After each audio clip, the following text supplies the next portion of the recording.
لو أقول لك إن في ناس اتمنعت من اللجوء في أمريكا مش لأنهم مجرمين ولا لأن قضيتهم ضعيفة، لكن لمجرد إن هم أجبروا إن هم يساعدوا منظمة إرهابية أو منظمة أمريكا اعتبرتها إرهابية بعد كده، بس هم ما كانوش قادرين يرفضوا ساعتها. ده مش كلام نظري خالص، ده بالظبط بيحصل مع ناس كتير بتقدم على قضايا اللجوء هنا في أمريكا وبتتعامل مع نظام الهجرة الأمريكي كل يوم. النهارده هنتكلم عن قضية جديدة ومهمة جدا اتحكم فيها في شهر مارس 2026، اسمها سفيان فيرسس بوندي، وصدرت من محكمة الاستئناف للدرجة الثانية في أمريكا. القضية دي مش بس قضية واحدة، هي بالنسبة لي نقطة تحول حقيقية لأي حد عنده ملف لجوء أو withholding وفي حياته أي ارتباط ولو صغير أو قسري بأي منظمة أمريكا اعتبرتها منظمة إرهابية. بدون مقدمات طويلة خلينا ندخل في التفاصيل على طول. محمد عرفان محمد سفيان مواطن من سريلانكا قدم على طلب لجوء هنا في أمريكا. القضية بتاعته كانت متعلقة بأن هو تم إجباره أو أجبر على ترجمة كلام لأعضاء من منظمة اسمها LTTE، واللي هي منظمة النمور التأمينية، واللي هي مصنفة دلوقتي منظمة إرهابية في الولايات المتحدة. الترجمة دي اللي هو عملها حتى لو كانت بشكل قسري يعني غصب عنه، اعتبرها القاضي وبعد كده محكمة الاستئناف أو البورد اوف إميجريشن أبيل اللي هي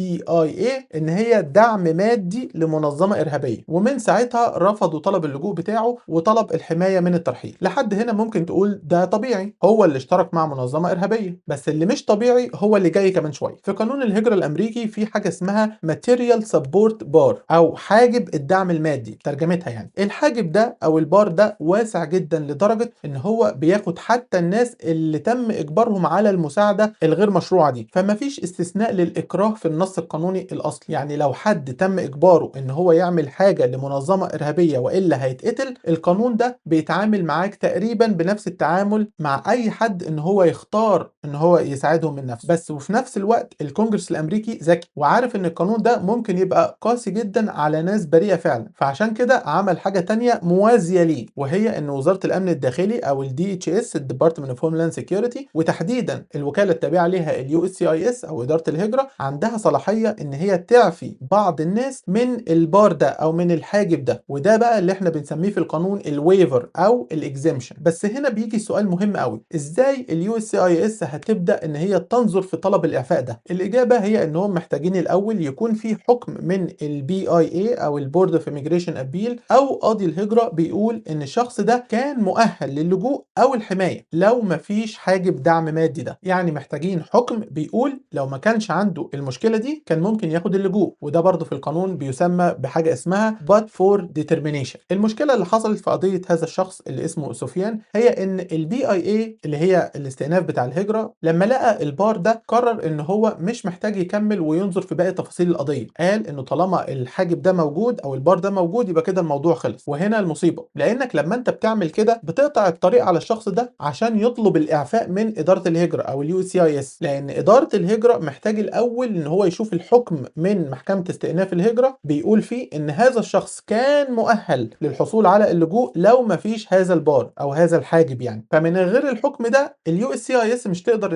ان هي تعمل لك حاجه، يعني مش هتقدر ان هي كانت تعمل له الويفر ده. محكمه الاستئناف العليا جت وقالت لا الكلام ده غلط، لازم محكمه استئناف الهجره تبت في الموضوع الاصلي للقضيه وتقول هل الشخص ده كان مؤهل للجوء او الحمايه اصلا ولا لا. لازم الحكم ده يتعمل لان من غيره المسار اللي الكونجرس نفسه فتحه هيتقفل تلقائيا. انا عارف طبعا ان الكلام ده ممكن يبان كتير او مربك شويه، بس في الاخر كل الكلام ده نظري وليس له اي فايده بدون ما يكون في حد يساعدك ان انت تطبقه على وضعك او وضع حد قريب ليك. وانا متاكد ان في ناس كتير ممكن تقول طيب انا دلوقتي اعمل ايه؟ لو انت حاسس ان في حاجه ناقصاك، معلومه مثلا او خطوه او حد يشرح لك الامر بكل امانه، انا موجود هنا عشان خاطر كده بالظبط. عاوز اقول لك انا بشتغل مع ناس كتير في نفس ظروفك دي تقريبا، والفرق دايما بيكون في التفاصيل الصغيره اللي محدش بيقول لك عليها. اللي بتشوفه في الفيديو ده مش كل حاجه للاسف، في تفاصيل كتير ممكن تتحكم في مسار الملف بتاعك كله. انا متاكد ان سؤالك مهم بالنسبه لي، حتى لو انت حاسس ان هو سؤال صغير او حاجه بسيطه محتاجه توضيح بلاش تكتبها في الكومنتات، خصوصا لو فيها تفاصيل شخصيه. بس لو انت عايزني ان انا اشرح لك حاجه بالتفصيل، في رابط في وصف الفيديو تقدر تحجز مكالمه تعليميه معايا، نتكلم بالراحه اشرح لك بالتفصيل كل اللي انت عاوزه واساعدك ان انت تمشي في الاتجاه الصح من اول خطوه. طيب خلينا دلوقتي نفهم ايه اللي اتغير فعلا بعد الحكم ده وليه الحكم ده مهم جدا لاي حد بيقدم على اللجوء. اول حاجه قبل الحكم ده لو كان قاضي الهجره شاف ان في البار او الحاجب ده كان هيقف ساعتها وخلاص مش هيكمل القضيه، الإرهابية، ومش هيتكلم عن الأدلة ولا إزاي الاضطهاد ده حصل ولا الخوف من المستقبل ولا الكلام ده كله. دلوقتي وبعد الحكم اللي حصل في القضية بتاعة سفيان فيرسس بوندي، لازم محكمة استئناف الهجرة حتى لو وجدوا هذا البار أو هذا الحاجب لازم إن هم يكملوا وينظروا في القضية نفسها، في القضية كاملة، ويجاوبوا على سؤال واحد وهو أهم سؤال بتكون عايزاه اليو اس سي اس: هل الشخص ده كان هياخد اللجوء أو الحماية لو مفيش هذا البار؟ زي ما أنا شرحت من شوية، الحكم ده مش بيشيل البار لكنه بيضمن إن هو يفتح لك باب تاني من خلال اليو اس سي اس إنك تطلب الإعفاء من إدارة الهجرة ويكون عندك فرصة تانية إنك تفضل في أمريكا. تاني حاجة مهمة جدا الحكم ده اتكلم عنها اسمها الكات أو الكونفكشن اجينست تورتشر، ودي اتفاقية منع التعذيب فيها حمايتين. الأولى اسمها withholding of removal ودي الأقوى تقريبا، والتانية اسمها deferral ودي أضعف شوية. محكمة استئناف الهجرة في القضية اللي احنا بنتكلم عليها النهاردة في الفيديو ده اللي هي قضية سفيان فيرسس بوندي قالت إن سفيان مش اتبتت في قضيته من الناحية دي، لأن الأدلة اللي قدمها ما كانتش كافية تبين إنه في احتمال كبير إن هو يتعذب لو رجع تاني لسريلانكا، خصوصا إنه كان عاش فيها وكان بيتنقل فيها براحته لفترة طويلة. ومهم هنا تعرف المحكمة ما قالتش إن الكلام ده كله كده، المحكمة قالت إن الأدلة مش كافية إن هي تغلب الحكم الأصلي من ناحية القانون. وتالت حاجة الحكم ده بيفرق بين حاجتين: بين الحكم بالتأهل من غير الحاجب أو من غير البار ده، وبين تحديدا إذا كان في إكراه حقيقي وقت تقديم هذا الدعم لهذه المنظمة الإرهابية. الفرق ده مهم جدا لأن هو ده الزتونة بتاعت الموضوع، لأنه بيقول للمحامين وأصحاب ملفات اللجوء هنا في أمريكا ركزوا على تأهلكم الأصلي وسيبوكم من موضوع الإكراه ده بيتناقش في المرحلة الثانية مع اليو سي اي اس. ودلوقتي أهم سؤال: إيه اللي يعنيه الكلام ده لو عندك أنت ملف لجوء في الوقت الحالي أو تعرف حد عنده ملف لجوء؟ لو أنت أو حد قريب منك عنده قضية لجوء في الوقت الحالي أو withholding of removal وتوقف ملفه بسبب علاقة بأي منظمة سابقة حتى لو تم إجباره على التعامل معاه، فالحكم ده ممكن يفتح لك باب مهم جدا، لأن المحامي بتاعك لازم يطلب بصراحة إن المحكمة أو البورد اوف immigration appeal يبتوا في مدى تأهلك لو مفيش هذا البار، لأن ده هو الأساس اللي أنت هتبني عليه أي طلب إعفاء بعد كده. الحكم في القضية دي في جوهره بيقول حاجة بسيطة وعميقة جدا، بيقول إن لو الكونجرس فتح باب للناس اللي اتظلموا فعلا مش مسموح للجهاز الإداري إن هو يقفله من غير ما الناس دي تعرف إن هي تدق على هذا الباب. في النهاية تقدر تجيب الحكم بتاع القضية دي وتقراه وتفهم هو بيقول إيه بالظبط، وأكيد طبعا المحامي اللي معاك هيكون عارف بهذه القضية وبالحكم اللي صدر فيها ويقدر إن هو يشغلها صح